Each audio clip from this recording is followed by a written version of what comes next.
I remember playing that on the first PlayStation. Oh, Yeah, that and Crash Bandicoot. That's an exclusive. I, I remember playing that one Donkey Kong game that you would always kill me in. Oh yeah, that was on the N64 though. Oh, was it? But same exact time frame. Like that came out around the same time, I think, as the first edition. Yeah. Because then the Dreamcast came out. Oh Well, yeah. that's not Nintendo. Sega. Yeah, Sega, Dreamcast, Nintendo Cube, and PlayStation 2, I think all came out. And Yeah. then like Xbox came out Yeah, around that's that right. same time. Yeah. I just remember getting the Dreamcast for Christmas and it just wouldn't even turn on. And I was like, Christmas is ruined. And then we went to the mall and returned it and got a PS2, and it was turned out to be a much better console at Yeah. the time. Yeah. The Dreamcast But just kind of fell on its face. I know I loved the idea of it, but it just didn't pan out for me. When did you get your Xbox? Because I know at one point got it. Yeah, I don't know. I feel like I got my Xbox after my first. I don't know. Like after the PS2, maybe. Um, because I was diehard. Well, I was any console really as a kid, but like Aaron and I would always play Crash Bandicoot on PlayStation and like NCAA basketball, and um, I don't know. We were pretty diehard PlayStation, and then um, I remember being in Target and seeing like Halo being, like just like the trailer of it being playing in the game section, and Hmm. I just I don't know. I guess I got an Xbox for Christmas, and I got that game shortly after, and then I was like, all right, well, I'm all in on this. And then when Halo 2 came out and then Xbox Live came out, it was another level. And I Oh hope to yeah. go through that same renaissance in my 30s with the Series X Oh, and that's then the new good. Halo. That's good. So I hope to come full circle on that. Yeah. That Renaissance, man, oh man. Yeah. That really was a Renaissance. It really was.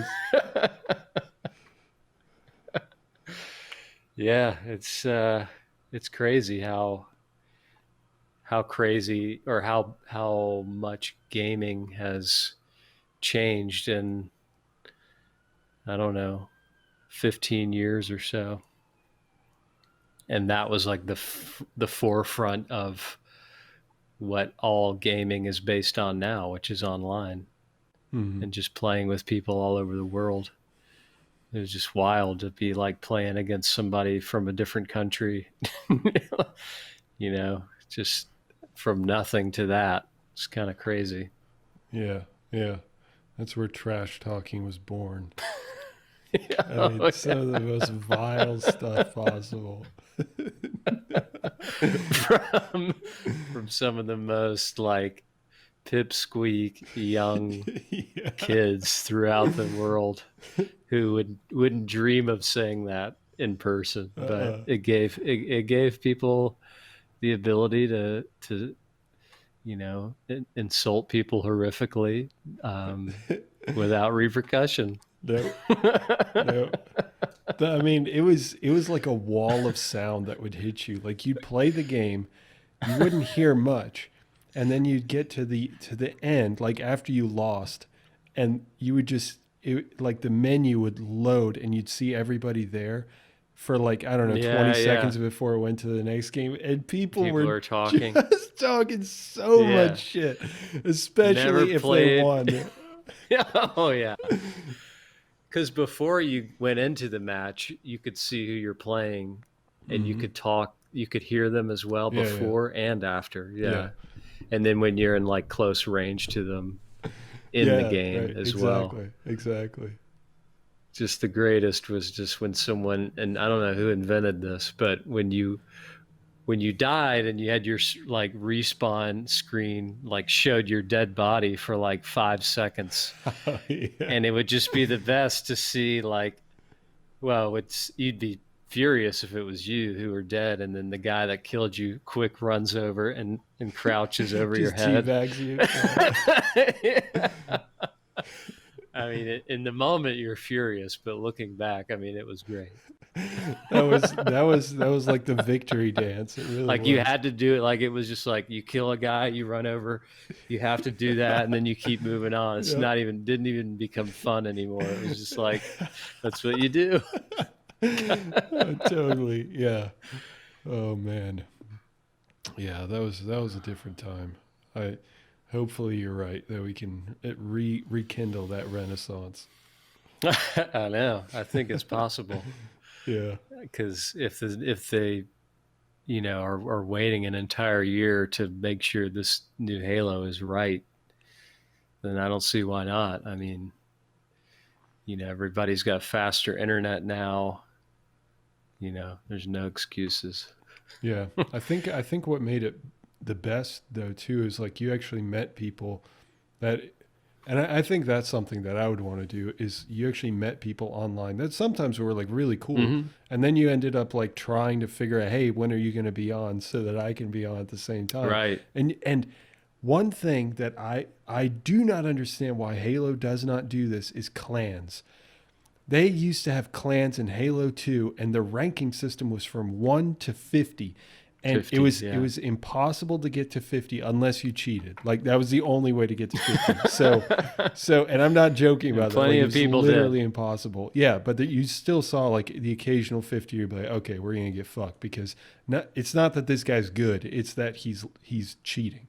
But right. Then you had like legitimate like 47s and 48s, and I mean that was like a god. I mean, Yeah. You saw that and you were like, there's no chance. We have no chance whatsoever. And legitimately, these people, they weren't cheating. Like they got a legitimate 47, 48, and they would annihilate like entire teams by themselves. They were that good. I mean, talk Gavin Everett, like that was it. Yeah. That was it. Him.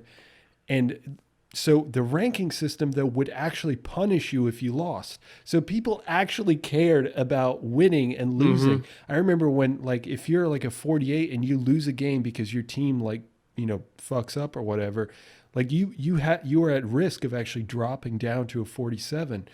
And that was the same for everyone. So everybody was constantly trying to do their best that they possibly could. And you would try and boot someone if they were like just fucking around and whatnot. Like right, people took it super or seriously. Killed your own guy. Yeah. Yeah. And now the ranking system is just like, you just keep progressing up. Like you might progress slower, but you'll still continue to progress up. There's no like punishment. It just stops. Like you don't, it doesn't go down. Exactly, which is so stupid. That's one thing. And the second thing was clans. I thought that was such a brilliant idea because people would like try to organize their logos to look a certain way. You know, they try to make their face masks a certain way and all that. Mm-hmm. And like you'd see like these clans, like clan versus clan battle, 16 against 16. Just amazing fights. Like, like people were so like you'd run into a clan that was super coordinated and would have like, 4 people go this way. Set and like guys 10 people, that would like drive or set guys that would be on the gun fun and stuff. Fun. Yeah.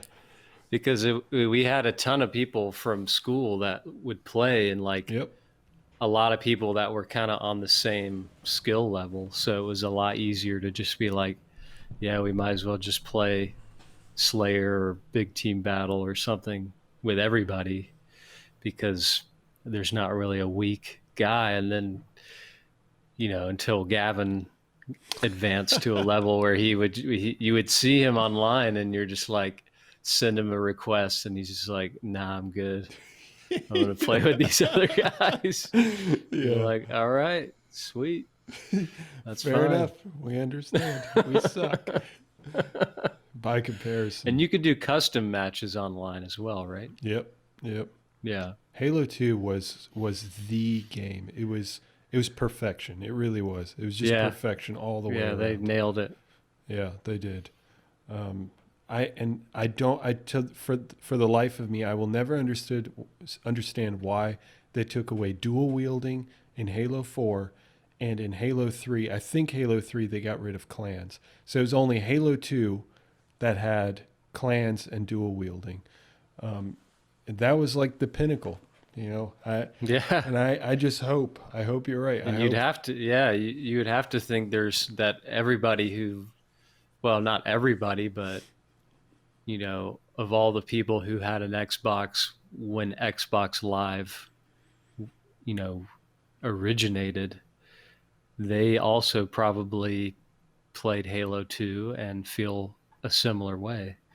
So you would think that the public majority would be like, yeah, I mean, look at Halo 2. You probably never had numbers like that, you know, people online at one time. No. I mean, maybe you probably do with like, you know, different games, but within the Halo series, I got to feel like that was the pinnacle. For sure. For sure. Yeah. Yeah. I'd like to. I'd definitely like to get. I still have an Xbox Live membership. I have no idea why. I haven't played Xbox in like a year, but I still have one. Just hanging on. Yeah, just hanging on. And I am hoping, like, it's just so much fun, and hopefully at some point, Yeah. we can get back to that. Yeah, I would love to. Yeah. It can take over your life though. Yeah, it can. It can. I mean, I know people who still play Call of Duty, like pretty religiously now. I never really, I mean, I loved Call of Duty. I remember playing the first ones like on PS2, like Modern War, or not Modern War, but like the World War II version. Yeah. Before literally anything like was Call of Duty online. 1 and Call of Duty 2 Yeah, and exactly. Call of Duty 3. Yeah. So, I mean, I love those games too, but they never really reeled me in like Halo did, where I was like, I can't wait to get back on again. Yeah. Oh, nothing ever compared to Halo. I did get pretty into Modern Warfare and Modern Warfare 2. Those were, to me, those were the best Call of Duties ever. On the 360. Yeah, on the 360. I think they just remastered actually one of them. And people were really, really excited about that. Yeah, I'm sure that's huge for PlayStation too. Oh yeah, no doubt. Yeah, it sucks. I mean, you try and play, and you hope that the games have the ability to give you balance, because, you know, the versions of ourselves that we are now, we're never going to be as good as we were when we were 15 or 14 or 12. Yeah. Yeah, well, we'll still give it a shot. Yeah, we'll give it a go. we bring back the trash talk from the Halo 2 days. Yeah. Like 1 kill, 20 deaths. Yes. We figure out who that Just one give guy up. was, and then we just like hammer that dude and just like, what are you gonna bitch? Fuck you. God, you suck. Get off. Your team hates you. I fucked your mom last night. Yeah, it was, some of the stuff was like, still, it's just wild. Oh yeah. Oh, Like, terrible. Just terrible yeah, like stuff. I can't even repeat some of the stuff. Oh, I just yeah. don't even feel comfortable saying it. No. That was years ago. Yeah, it was. Very inspired a lot of passion from people, I will say that. Oh, definitely. Yeah, absolutely. Jeez, people were really into it. I just as a last point, I remember this one game, and this will forever be cemented into my brain, is the game that, and I don't know exactly who is on our team, but I know you were there because you were like the star at the very end. I was there. I I think think maybe Justin Gavin, Hazlett was there. Justin Hazlett. So I think you already know I don't know. Yeah, I already the know. game. We were playing against these guys that were really good. I mean, they were really good, and they were up by like at least 10 on us. So it was a Slayer match to, I guess, 50 or 60, one of the two numbers. 50, I believe. Yeah, and they had There's a 49 time limit. points. Yeah, they had 49 points, and we were down by like 10. And so they only needed to get one kill to win the game, and we ended up tying the game 49 all. Somehow And we were just in a hiding out in that cave. cave. Yeah, exactly. And you grabbed the sword. Panicking. Yeah, you grabbed this totally panicking. Like at first we were like, we're gonna lose this, good Oh, fight, wow. whatever. We're, And then we're like, oh, 45. we got a Wow. few kills, and we're like, okay, yeah, that's good. We're still gonna lose, but and then we got to like 48. Like We were like, 47. Yeah. nobody move, no one move. Oh man, What is happening? yeah, what is happening? Like just astounded. And then so you were crouching down behind like an obstruction or whatever, and they were coming from that one When you side. crouch, you can't detect yourself Right. on radar. Yeah, exactly. And they saw us like in the cave, but you were outside of the cave and you were just waiting with the sword. And so they were shooting at us and they couldn't see you. Bold strategy. Toe's so bold. And we were like retreating, just running into this cave. And then they passed you, or one of the guys passed you, and you just lunged. And at that point, the sword was like invincible. Like you could not block it. So it would just like be an instant, like once you locked on, you were good. Yeah. And you took out that guy, and we just screamed. 50 to 49, our team came back. Good gracious. Yeah. That was such a good game. That was a rush. That was It really one of the was. highest highs you'll experience. Move over, heroin. Yeah, exactly. I've been chasing that feeling for 15 years. Seriously. Oh, man. What a game. That's been cemented in my brain for such a long time. I know. Yeah, you can't forget that.